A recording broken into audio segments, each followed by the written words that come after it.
Hi guys, welcome back to Sahasra vlogs. ఈరోజు మా ఇంట్లో డిన్నర్ వచ్చేసి పన్నీర్ బటర్ మసాలా. ఇది ఎలా చేసుకోవాలో మీరు కూడా వచ్చి చూసేయండి.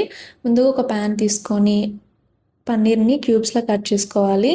మంచిగా గోల్డెన్ బ్రౌన్ వచ్చేలాగా వేయించుకోవాలి. అండ్ పేస్ట్ కోసం టమాటో, కాజు, ఆనియన్ మంచిగా వేయించుకోవాలి డీప్ ఫ్రై లాగా.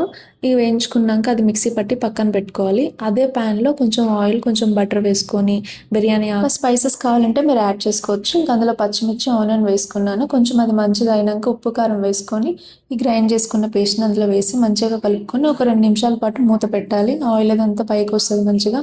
కొన్ని వాటర్ పోసుకొని కన్సిస్టెన్సీకి తగ్గట్టు పన్నీర్ ముక్కలు అందులో వేసుకొని 2 నిమిషాల పాటు మూత పెట్టాలి మళ్ళీ. ఇంకా అంతే, ఎంతో రుచికరమైన పన్నీర్ రెడీ.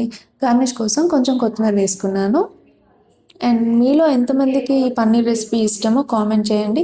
అండ్ మేమైతే వీక్లో ట్వైస్ చేసుకుంటాము. మా పాపకి చాలా ఇష్టం అనమాట. చికెన్ కంటే పన్నీరే మంచిగా తింటుంది.